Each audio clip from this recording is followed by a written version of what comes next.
So we were discussing about the endocrinology, especially the hormones of the pituitary and the other hormones. So in this class we will discuss about the hormones of the anterior pituitary, which starts from the growth hormone, the prolactin, thyroid stimulating hormone, thyrotropin, or the FSH, LH, and the adrenocorticotropin hormone, and also the corticotropin. So these are all the anterior pituitary hormones. And of these are the polypeptides. All of these are polypeptides in nature and act at extracellular receptors, because a hormone needs a receptor, specific receptor located on their target cell.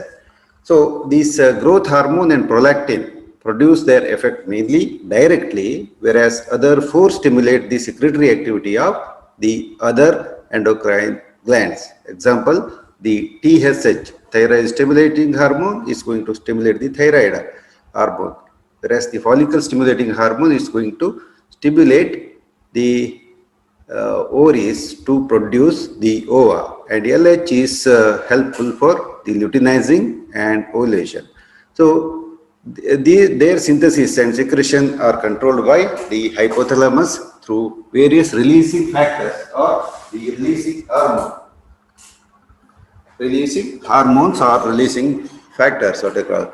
And these are controlled by the hypothalamus through various releasing and release inhibiting hormones or the factors, especially. So they are going to act on the peripheral endocrine glands via the feedback. Already you know what's a negative feedback mechanism and positive feedback mechanism is there.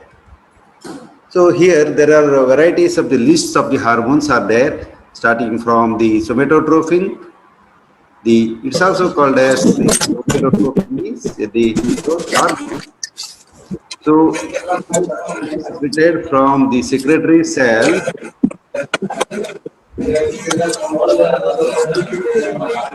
cells of the hormones,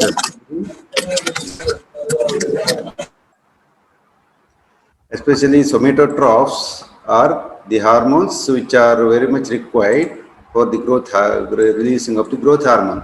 And growth hormone releasing hormone, or GHRH, is the hormone which is required for the releasing hormone. And once again, growth hormone releasing inhibitory hormone, or it's also known as the somatostatin.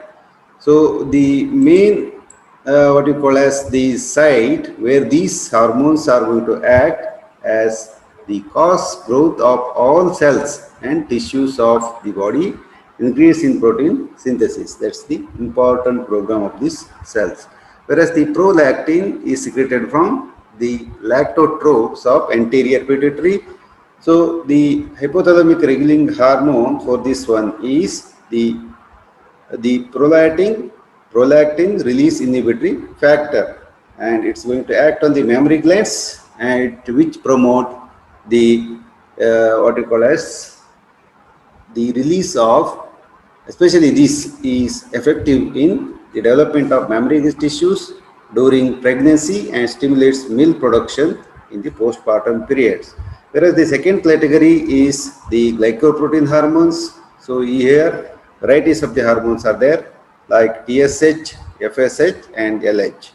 So the thyroid stimulating hormone is secreted from the thyrotrophs of the anterior pituitary and thyrotropin releasing hormone, and it's going to act on the thyroid gland, which stimulates the synthesis and secretion of the thyroid hormone, and it maintains the integrity of the thyroid glands.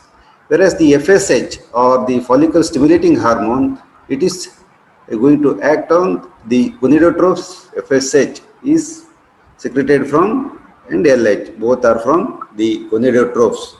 Whereas the releasing hormone for this one is the GnRH, or gonadotropin releasing hormone. So the target site of both of these hormone is either ovary or testis. It's also called as ICSH. LH in case of males is called as ICSH, interstitial cell stimulating hormone. and it causes the growth of the follicle in ovaries and promotes formation of sperms in testes in case of males. Whereas the LH is also known as the gonadotrophins. It's from the secretory cell is gonadotrophin and gonadotrophin releasing hormone. So the main target site is the ovary and testis and stimulates ovulation and development of the CL in females and regulates the testosterone hormone. Whereas the third category is pro-opiomelanocortins. Here the adrenocorticotrophic hormone is secreted and the secretory cells are the corticotrophs. Whereas the corticotrophin releasing hormone is the hypothalamus regulating hormone of this particular hormone is concerned, whereas the main target tissue is adrenal cortex and stimulates secretion of the adrenal hormones and maintains the integrity of adrenal cortex. So in the adrenal cortex, corticosteroids are secreted.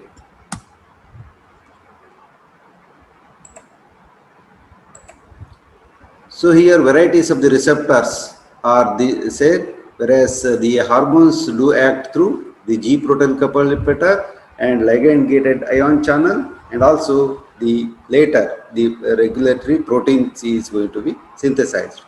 So here you can see that the G proteins do have the extra domain amino acids, and whenever the agonist comes and binds, agonist here means it is a hormone.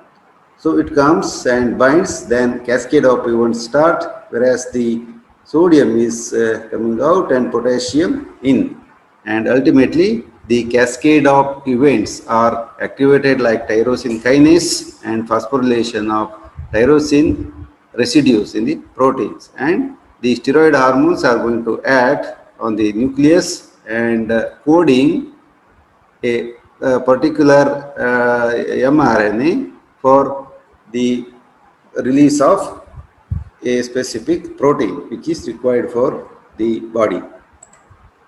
And coming to the chemistry, the anterior pituitary hormones are produced by the separate groups of the cells, which are often subdivided into chromophils, or they are also known as the acidophils or basophils, and chromophores based on the interaction of secretory granules with pH dependent histochemical traits. Whereas the growth hormone and prolactin are produced by the acidophilic somatotrophs and lactotrophs especially, and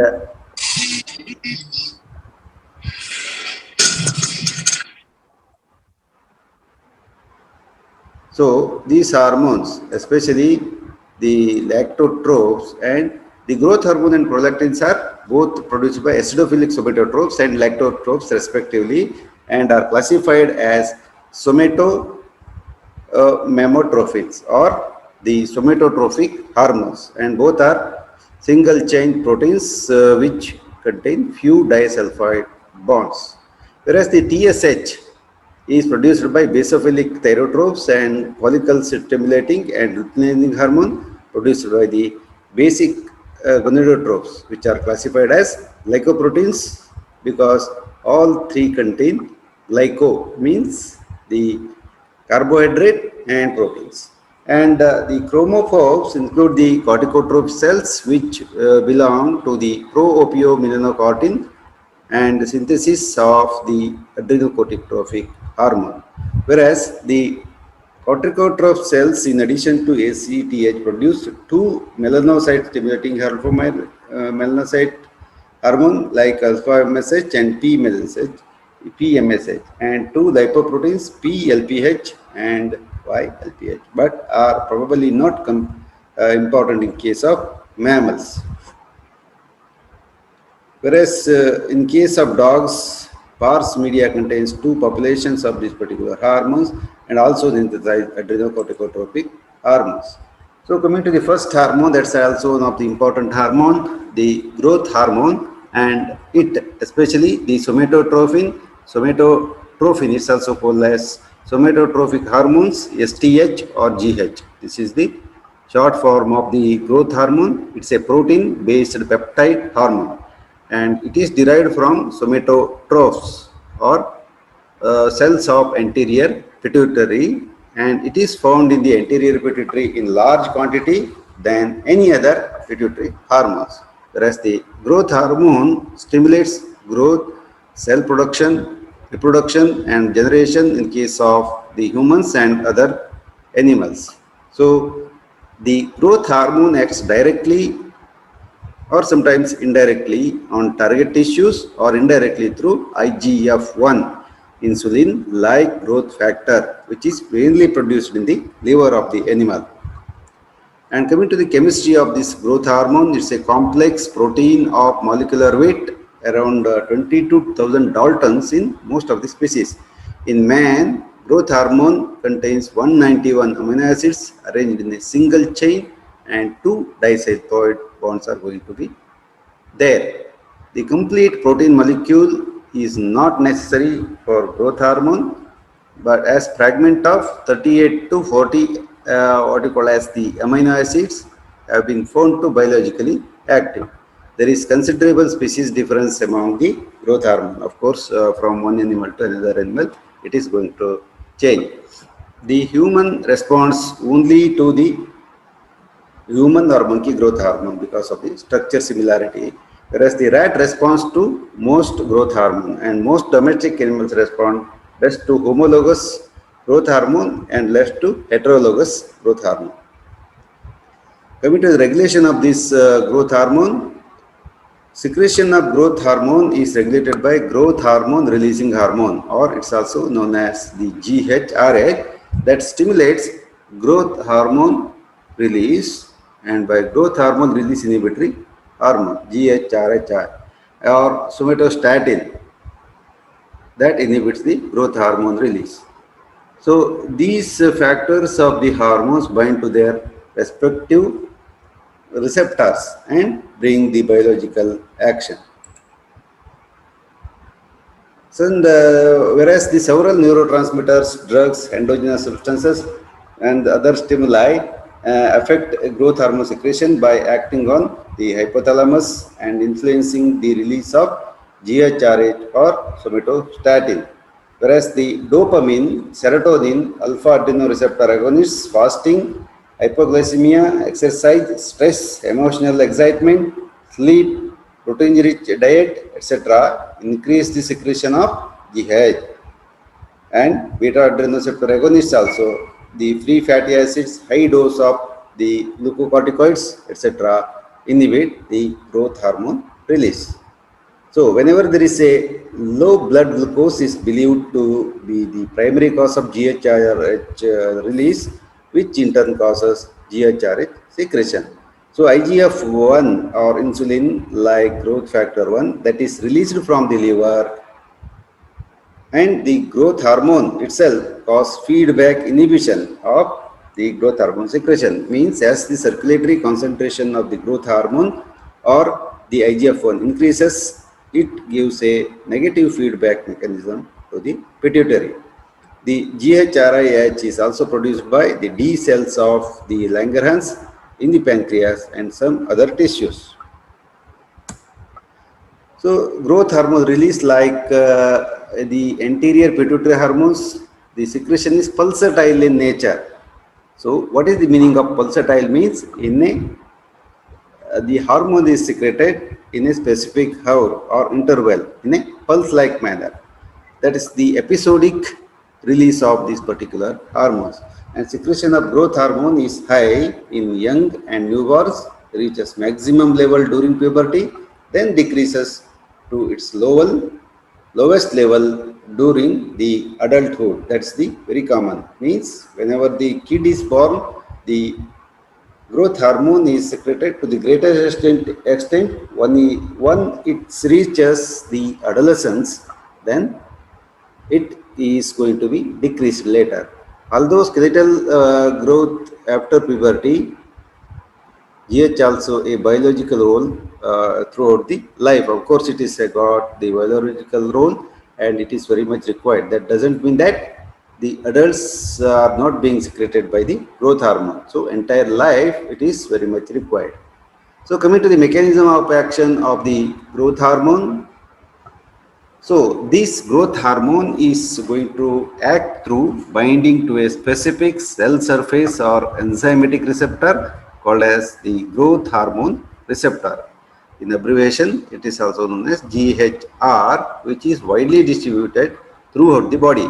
And binding of growth hormone to receptors, especially causes the what you call as the binding of the growth hormone to a specific receptor, especially GHRH or GHR, will with an increase in the phosphorylation of intracellular proteins mediated by certain cytoplasmic protein kinases. So, although growth hormone has direct effects on the lipid and carbohydrate metabolism, its anabolic and growth promoting effects are mediated indirectly by other polypeptide hormones collectively called as somatomedins or insulin-like growth factors.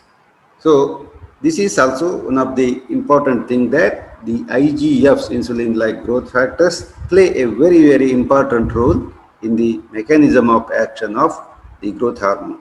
So at least 4 somatomedins have been isolated, out of which the somatomedin C or IGF-1 is more important and very important one, dependent appears to what you call as the function as the main mediator of the action of the growth hormone, because its concentration in plasma follow closely in the rate of secretion of the growth hormone. So this is the mechanism of action of the growth hormone. Here you can see that the growth hormone is going to bind with that of the two receptors moieties, as it's going to activate JAK, means Janus kinase 2. Then it's going to activate the MAP MAP protein kinases and STAT. Then inositol triphosphate protein. Ultimately, there is cellular effects are there. And apart from this one, here you can see that the hypothalamus is going to secrete the GHRH and LH, SST. Both of these have got the control on the pituitary. So growth hormone, releasing hormone, here it's going to secrete the growth hormone, whereas the SST or somatostatin is going to inhibit the secret of the growth hormone. So the anterior pituitary going to release the growth hormone, then it is going to act on the liver, then bone, then muscles and other adipose tissues, whereas the pre-fatty acids and the leptin, estrogen, all are having the positive impact, whereas the pre-fatty acids have got the negative feedback mechanism. So the IGF-1 is produced primarily by the liver and endocrine hormone, as well as the target tissue in a paracrine, autocrine fashion.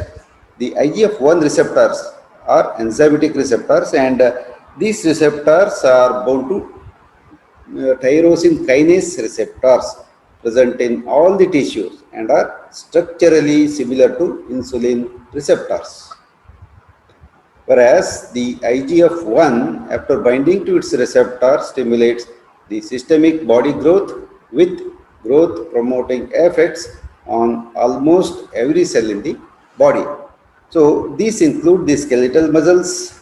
So the receptors of the growth hormones are there on the skeletal muscles, cartilage, bone, then kidney, liver, nerves, skin, hematotrophic cells and the lungs. So in addition to the IGF-1, so which also regulate the cell growth and development, especially in nerve cells, as well as the cellular DNA synthesis. Whereas the production of IGF-1 is stimulated by the growth hormone and can be retarded by the undernutrition, growth hormone intensivity and many more physiological effects in the body. So the main pre-pubertal effect of the growth hormone is to stimulate normal growth, often in conjunction with other hormones secreted by the thyroids, gonads, and adrenal cortex. Whereas the growth hormone is also released throughout the life and is having anabolic effect, or it's a anabolic. Then the growth promoting and anabolic effect of the growth hormones, these promote growth of all the organs except brain and eyes. So brain and eyes do not contain the receptor for the growth hormone, and by inducing hyperplasia. So it increases the both soft and osseous tissue in the body, especially the growth of the bone it is controlled by the action of the growth hormone, and growth of long bones continues as long as the epiphyseal lines do not close, and this results from multiple effects of growth hormone on bone, including increased deposition of protein by chondrocytes and osteogenic cells, which cause bone growth, increased rate of reproduction of these cells, and specific deposition of new bones. Ultimately, the growth of the bones and the skeletal muscles is mainly mediated through the growth hormone. Growth hormone. Then the growth hormone is also necessary for the hair growth and for development of elastin fibers in the skin. Whereas the growth hormone favors positive nitrogen balance by retention of the nitrogen, or especially in the cells, the nitrogen is retained. That's called as the anabolic effect. So the amino acids are enhanced transport through the cell membranes and by causing synthesis of the new prototype of the protein. So the growth hormone is very much required for the body, especially for the development of the long bones, and also the other tissues, especially the skeletal muscle tissue. It's very much required. And these anabolic effects, especially the growth hormone is having anabolic effect, and growth promoting effects like the growth hormones are mainly mediated through the IGF-1, as I have already told. It is acting like very similar to that of the insulin.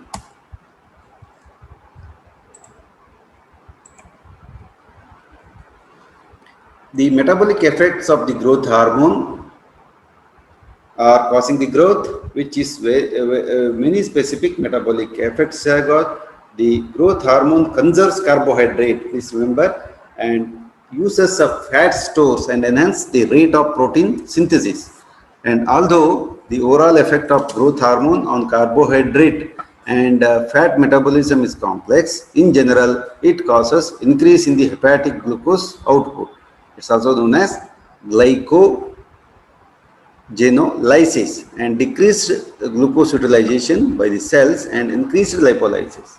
So the body, the lipolytic tissue is getting degraded, and these metabolic effects are mainly mediated directly and are opposite to the effects of the insulin and IGFs. The effects are potentiated by the glucocorticoids, and insulin secretion usually increases in response to hyperglycemia. So you know how the insulin is going to act means, as soon as the body glucose increases, then insulin is being secreted from the islets of the Langerhans. But high concentration of growth have diabetogenic effect due to the suppression of insulin secretion. And the growth hormone has also prolactin-like effect because of the structural resemblance to that of the prolactin. Prolactin is the hormone released from the anterior pituitary, acts on the lactotrophs to produce more and more milk. So the somatostatin or recombinant bovine somatotrophins are used in case of cows to increase the milk. Whereas the growth hormone regulating hormones or the factors are the growth hormone releasing hormone. It's also known as GHRH. So the releasing, it's also known as the releasing factor. GHRH means releasing factor also, or somatocrenin, a peptide with 40 to 40 amino acids, and it is produced in the actually the arcuate nucleus of the hypothalamus and is carried by the hypophyseal portal system to the anterior pituitary gland, where it is stimulated the growth hormone secretion. Whereas the growth hormone produces both short-term effect and long-term effect. So the short-term effect occurs within a fraction of some minutes after GHRH binds to its receptor and causing exocytosis of the GH storage vesicle. So it is initiating the release of growth hormone into the blood. The long-term effect increases the transcription in nucleus by genes which cause the growth hormone synthesis.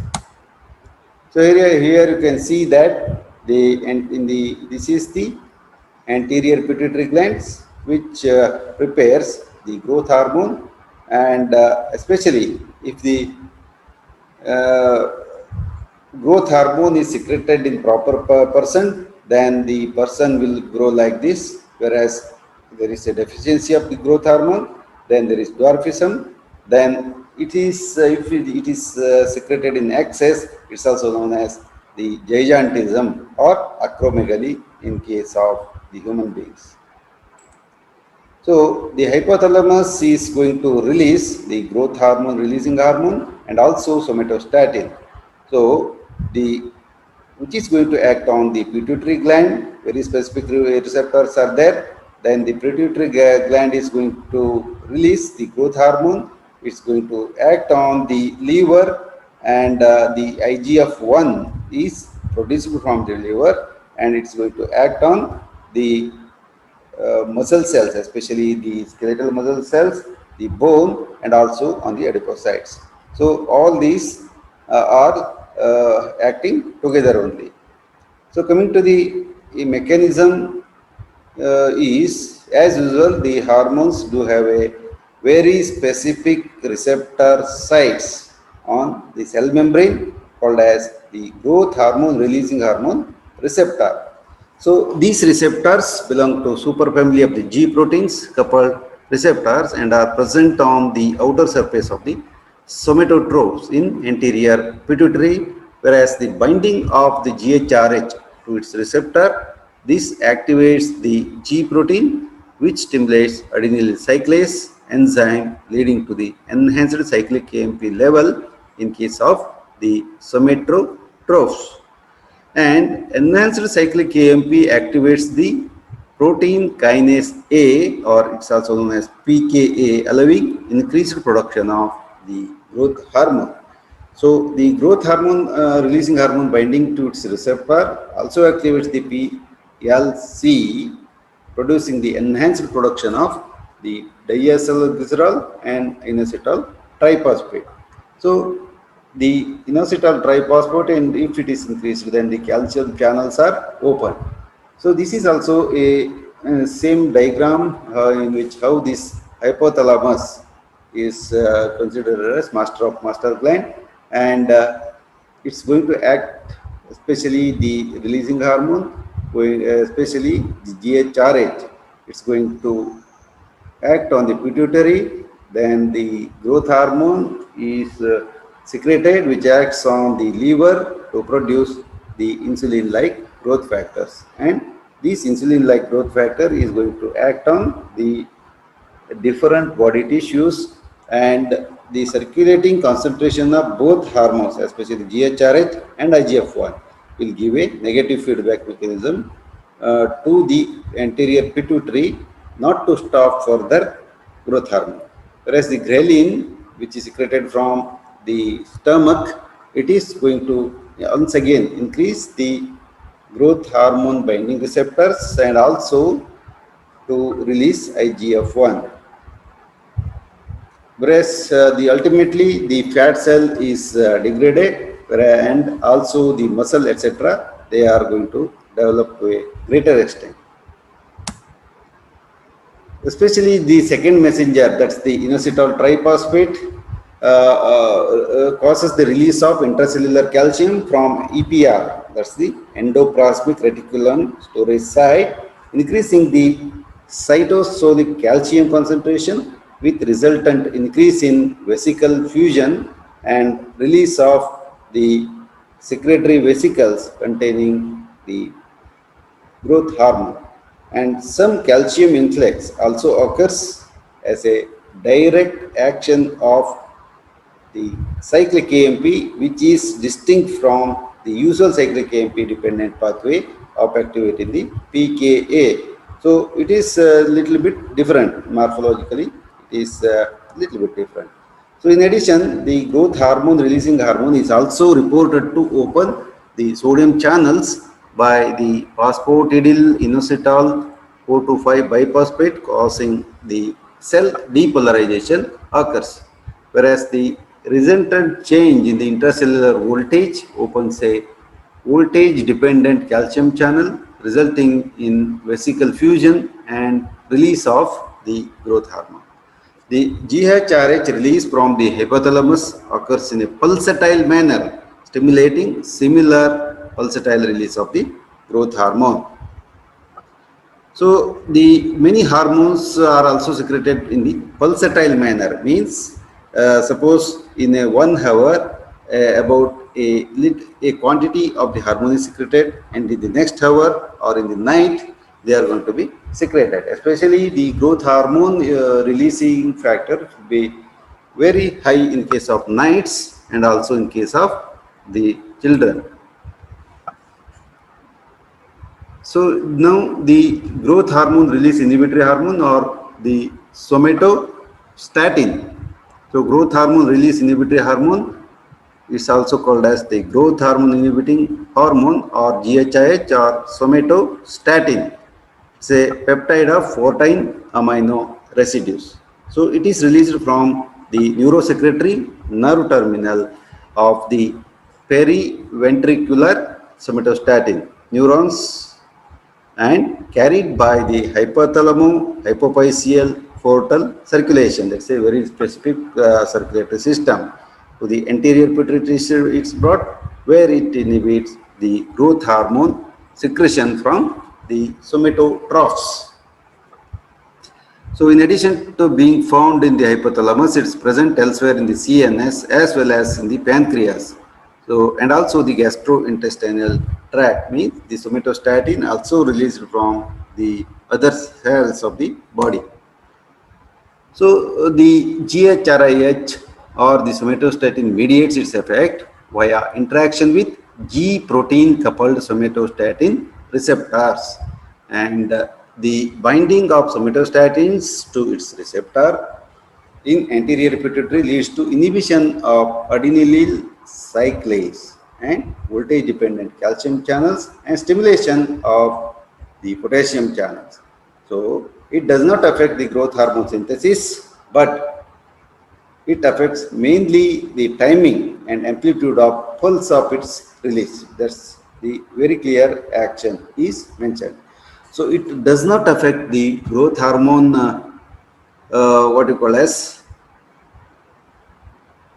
growth hormone secretion, and it reduces the rate of secretion of the growth hormone, and its receptors are fairly widely distributed throughout the body, and it may have other biological functions in the body also.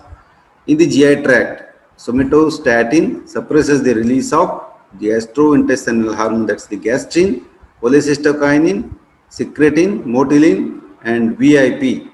So in comparison with GHRH, its control over GH release is very, very less. So the insulin-like growth factor 1, IGF-1, it's also known as somatomedin C, or the mechano growth factor is a polypeptide having molecular weight of about 7,500. So although mainly tissues can synthesize IGFs, the liver is considered to be the major source of the circulating IGF-1.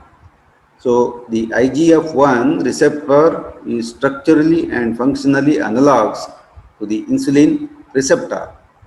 So it has been postulated that most, if not all, the growth effects of growth hormone results from the IGF-1 and other IGFs rather than from the direct effect of growth hormone on bones and other peripheral tissues. Just like insulin, IGF-1 promotes the lipogenesis and glucose uptake by the skeletal muscle fibers.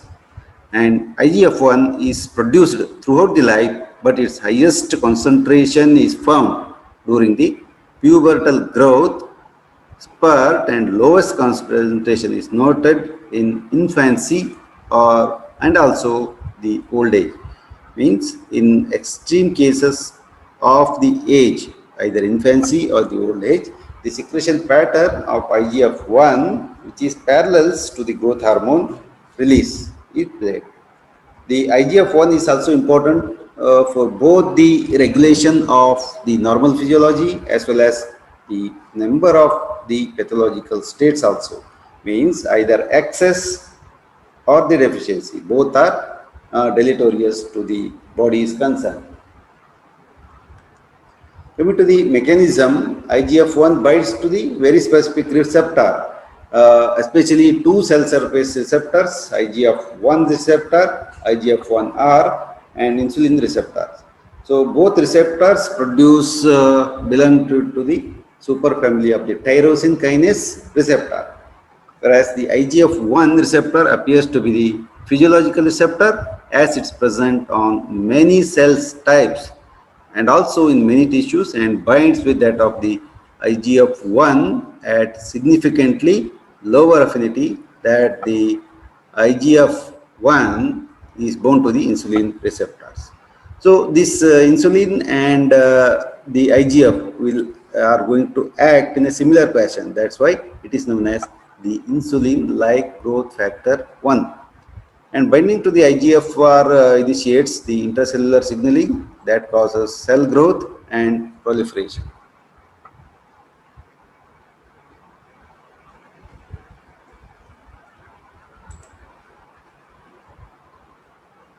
Then, what are all the disorders of the growth hormone? Either it's so it results from the either GH deficiency or GH excess.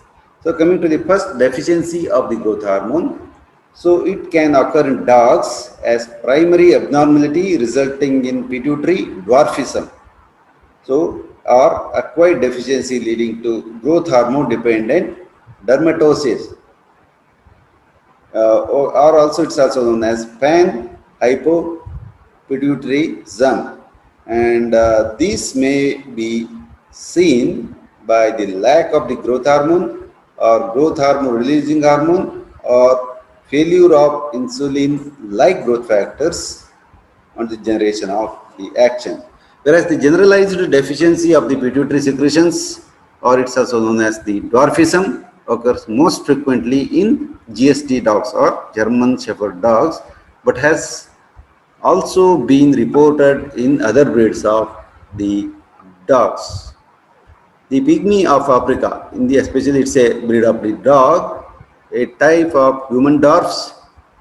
The rate of secretion of growth hormone is normal, but there is a heredity inability to form IGF-1 in response to growth hormone. So there are varieties of these types of the cells are there, and the clinical signs of the GH deficiency include abnormal growth, or it's also known as the dwarfism, means shorter stature of the body, and hypopituitary dwarfism in case of pups, especially seen in case of the German Shepherd, is characterized by growth retardation with stunted or the short stature and soft woolly hair coat, or with retention of secondary hair that progress to bilaterally symmetrical alopecia and in skin depigmentation.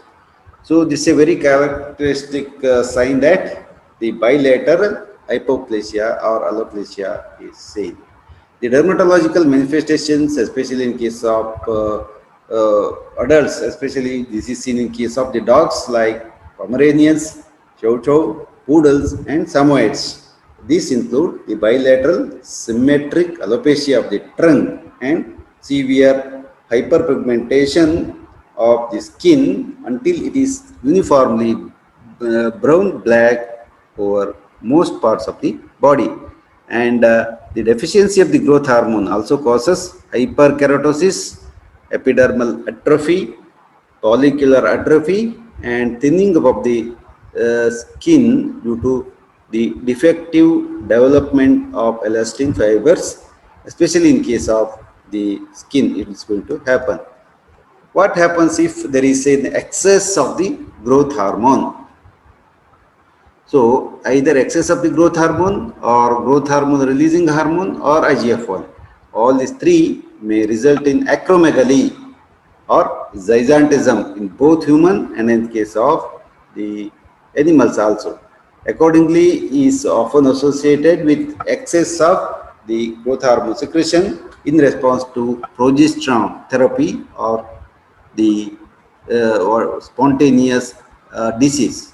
And the somatotroph adenomas, benign tumor of the growth hormone producing cells, account about 80% of the case of human acromegaly, means the cancer of the somatotrophs causes the excessive release of the growth hormone.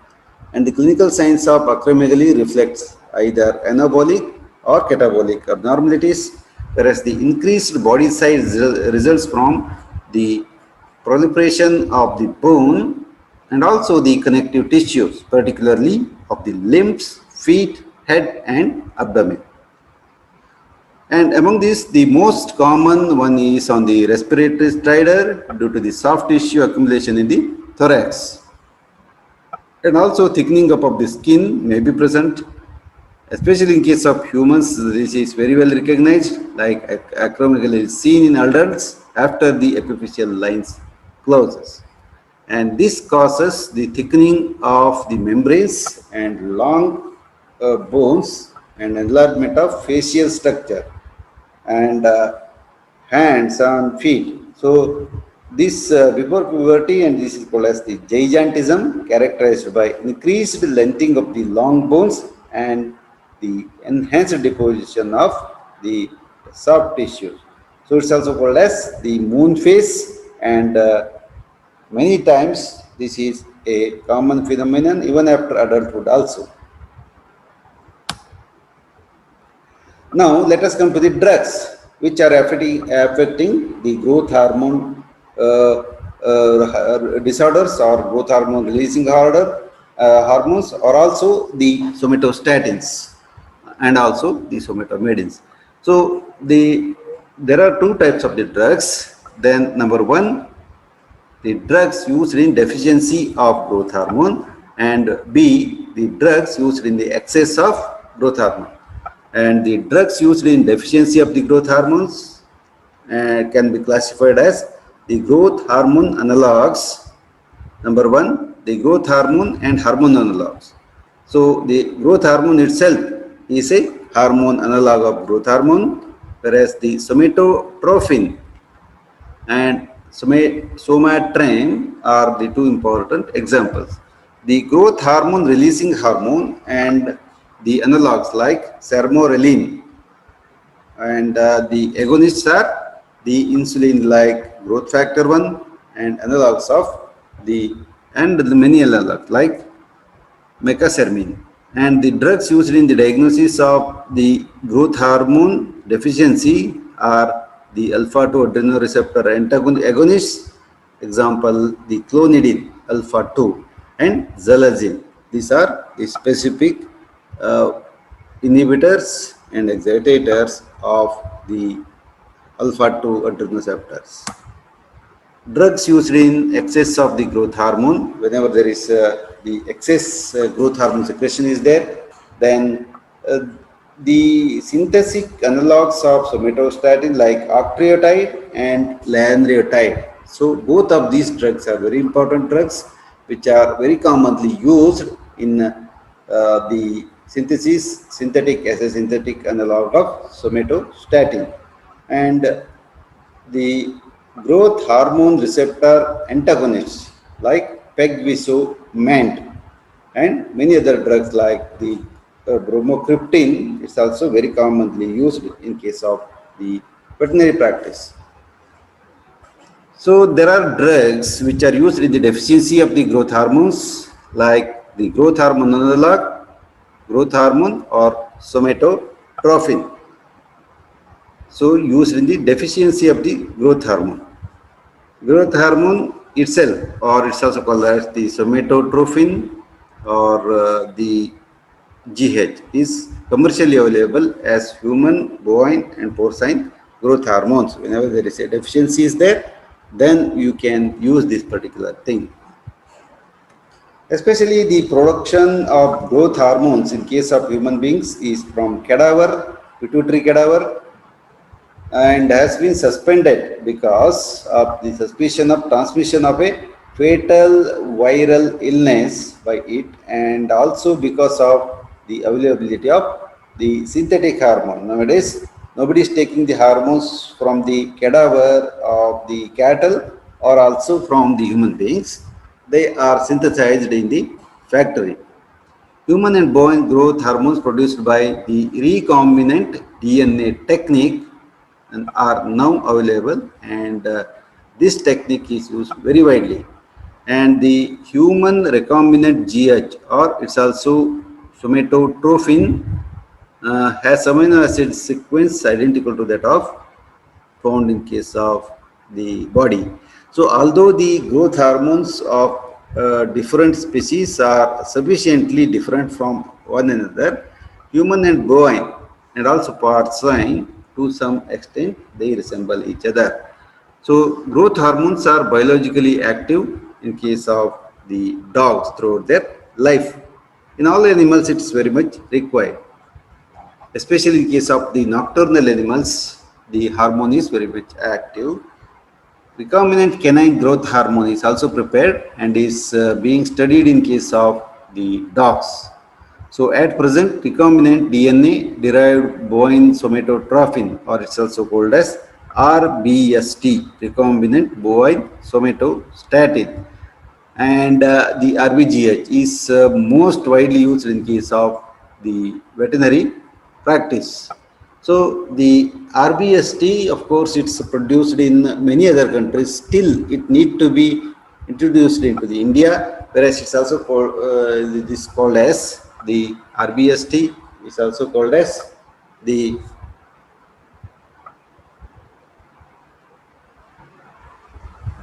RBST is called as the recombinant bovine growth hormone, increases the growth rate, improves the feed efficiency, then suppresses the fat deposition, especially in case of the cows.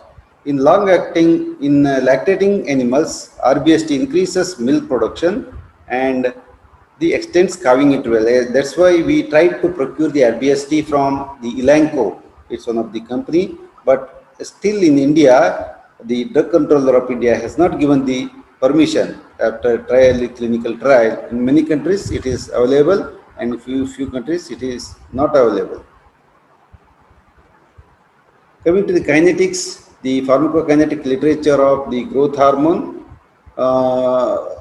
all its animal is not completely available. It is not active orally. That's very important. Orally, as it is a containing several amino acids, and it is digested by the gastric hydrochloric acid, and later it's metabolized and cleared by the gut.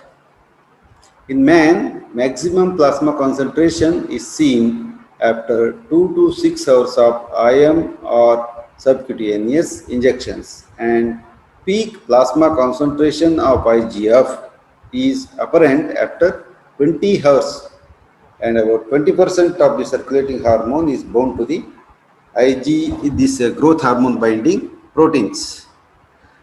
Growth hormone is degraded mainly in case of liver, kidneys and some other tissues. The degradation products, and of course they are all the amino acids, are recycled to make a new protein in the same way as other endogenous protein. And growth hormone has half-life of 20 to 30 minutes. But due to slow induction, clearance of IGF-1, the biological effects of the growth hormone outlast its survival. And the side effects of the growth hormone or its analogs include the hypersensitivity reaction due to the formation of antibodies to it. Whereas the subcutaneous injections may lead to local lipoatrophy and mild and transient swelling at the site of the injection. Whereas the high doses may produce diabetes mellitus or diabetic ketoacidosis because of the excessive fat from the adipose tissues and formation of the ketone bodies. The excessive mobilization of fat from the adipose tissues may also cause the fatty liver syndrome. And studies in swine, dogs, and cats have indicated that the growth hormone injection may lead to induction of persistent hyperglycemia and damage to cells of the islets of the Langerhans. Whereas the pancreatic beta cells initially produce excessive insulin to cope up with the hyperglycemia, but soon get exhausted. That's why it is not going to act. So in cattle, fertility parameters can be impaired with reduced reproductive efficiency by a high dose of administration of growth hormone after calving. Whereas the reduced pregnancy rates as a result of cystic ovaries and disorders of uterus are caused by the BST, means RBST. This is also one of the important side effects. The gestational period becomes shorter with reduced birth weight of offspring and increased rate of twinning and placental retention. Whereas the clinical and subclinical mastitis may be observed with the BST, bovine somatotrophic. Gestation becomes shorter with reduced birth weights of offspring and increasing rate of the twinning and placental retention.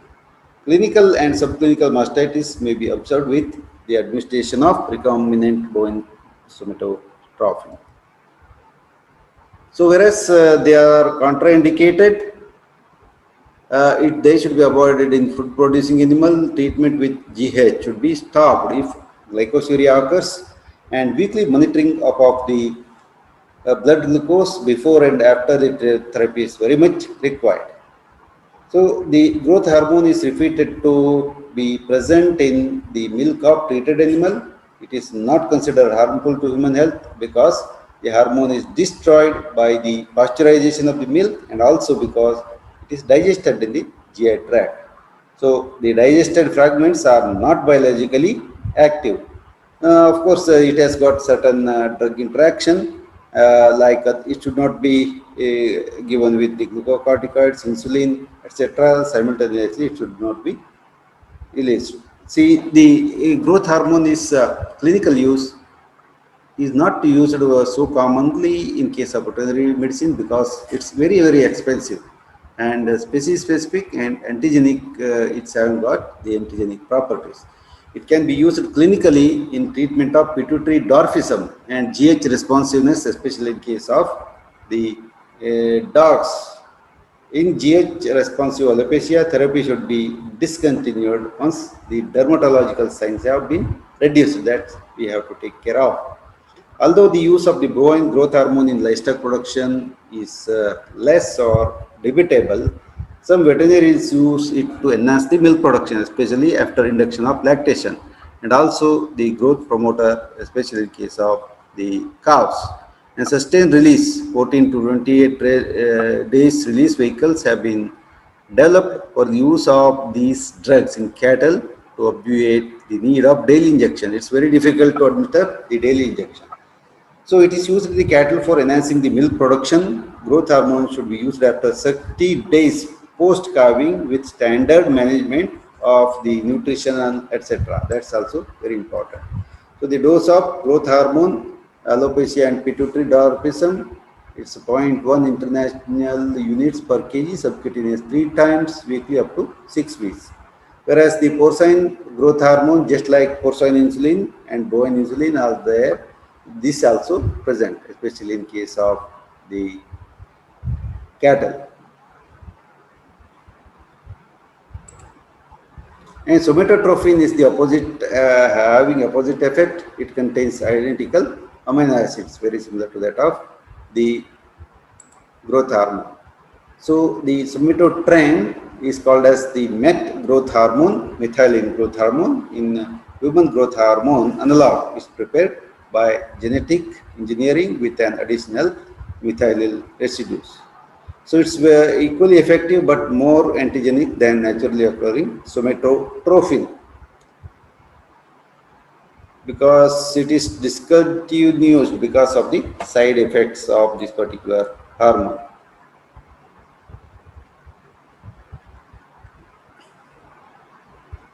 So tomorrow we will discuss about the growth hormone, releasing hormone and the analogs.